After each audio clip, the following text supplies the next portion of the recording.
aboard. This is your senior first order speaking. So, I've been meaning to create a whole purpose guide to the Airbus A320 for some time now. I'm thinking that the video way of doing it is going to hopefully make it fairly accessible, and maybe an easy way to get your head around the jet as a whole, ground up. Or maybe just keep yourself current if you're already well attuned with it during periods of fairly low flying hours. Either way, just to tell you a little about myself, I am actually an active Airbus A320 pilot, and I operate in the European airspace by EASA. I can range anywhere from North Africa and then all the way up through to Iceland, and I've been doing it for about 4 years now on the jet, and I absolutely love it. I think it's fantastic. Outside of jobs, I'm a big fan of pina coladas, fish, and I like smashing Airbus pebbles. 320 continues for west departure. I will contact you next when you leave my airspace.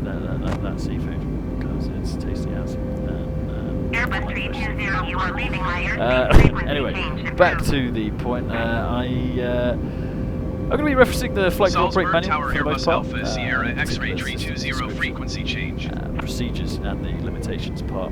Salzburg approach Airbus Alpha Sierra X-ray 320 is type Airbus A320 N 2 miles northwest of Salzburg. A picture Request flight following. Does how to use it, and Airbus Alpha Sierra X-ray 320 Salzburg what its limitations are really.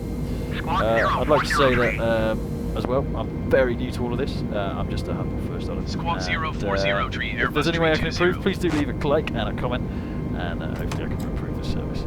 Airbus 320 radar So, without further ado, 3 miles northwest let's of go straight Salzburg, into the chapter's 5,400 layout feet. of the flight crew. Altimeter 29.9 Cool, so basically on screen you should be able to see Copy a list Airbus of all the chapters 320. of the FCOM.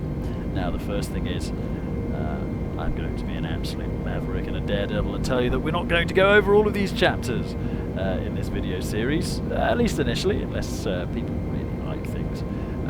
My intention is to only go over the key ones and really get the important information down there. So, we have the general chapter. This is how big the aircraft is and how it should be operated on the ground, handled on the ground, really.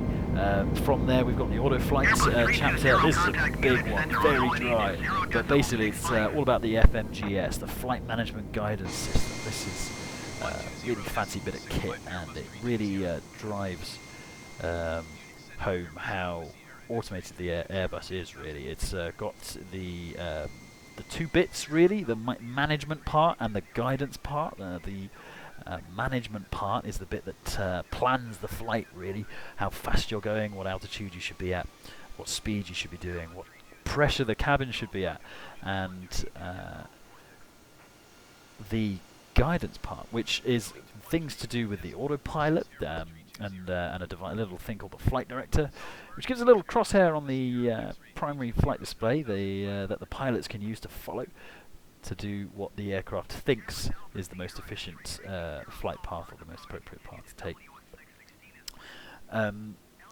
Both superb pieces of kit, and they work in conjunction to enable the aircraft to be very automated, to let the pilots use their brain power to make the smartest decision to keep the flight as safe as possible and as efficient as possible, really. Really, really good bit of kit.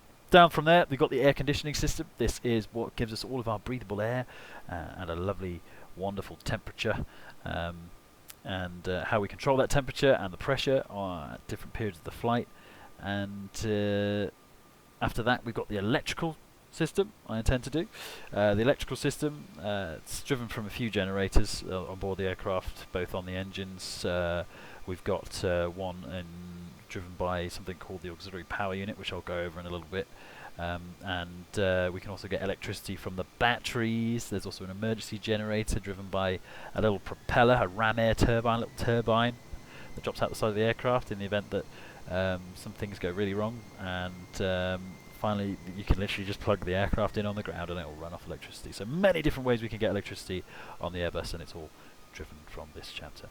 After that, the fire protection. So how the aircraft knows something's gone awry. If there's a fire on board, how do we detect it, and how do we fight it? How do we suppress it? After that, flight controls. How do we steer the plane in the air? How do we roll? How do we yaw? How do we pitch? And how are these controls operated and also controlled? Then the fuel system. How it's distributed, how do we load it on, how fast do we burn it? All these questions will be answered when we go over the fuel system. The hydraulic system, this is quite linked with the flight control system, as you can imagine, as well as pretty much every system on the plane, really. The hydraulics is the muscles of the aircraft. It moves all of the systems, even the windscreen wipers are moved by the hydraulic system, so it really is a very integral part. There's 3 systems on the plane. There's a green, the yellow, and the blue, and they're all powered by pumps that can be changed and augmented to power each of the different systems. Many redundancies to keep us as safe as possible. From there, landing gear. So obviously the wheels, pretty important for landing and taking off, as you can imagine. This chapter will go over how we put them in the aircraft and how we take them out again, and the doors that hold them, how we control them, and also it's very interesting that these are linked to a lot of other systems as well, and we'll go over that. Next, the pneumatic system. So the pneumatics, of course, are new, the ancient Greek word for pressurized air, and with the silent P, my favourite of all of the silent letters. Pneumatic system. It's pressurized air. We blow it around the aircraft and it does different things. The pneumatic system is what powers the air conditioning system. This is where we get our breathable air from, and it also is the pressurized air that we use to start the engines on the ground. It has other uses as well, including the anti-ice system, and it even inerts the fuel tanks to make them that little bit more safer. After that, the APU. Now, I alluded to that earlier, the sly dog I am. And the APU, it's called the Auxiliary Power Unit. Essentially, it's a tiny, weeny little jet engine that we have in the tail. It makes an absolute racket, and generally when you're on the ground getting onto an aircraft, this is the thing you hear. It's very loud, very horrible to hear, but it drives a little generator, and it also provides pressurized air. It's basically a little backup power unit that we can use at any time to back up any system. Airbus A320. And also, it's a very efficient way of powering the aircraft. Vienna Center, Airbus Alpha Sierra X-ray 320 10,000 feet. And then finally, the engines. So, Airbus Alpha Sierra X-ray 320 Vienna Center, they are meaty, they are called CFM 56s. Who love numbers and letters. And they are pretty hardcore, actually. We will do a video entirely on them, but I'm pretty sure you all know what a jet engine does.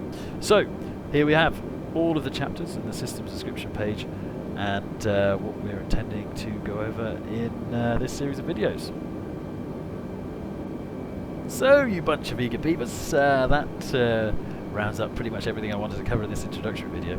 In the next video, I'm intending to go over the general overview of the aircraft. That's going to be the first of those chapters in the FCOM. We'll go over some limitations as well in that pretty heavily, and just have a see what the aircraft is and what it can do. So, I hope to see you all next time, and I hope you have a very safe onwards journey.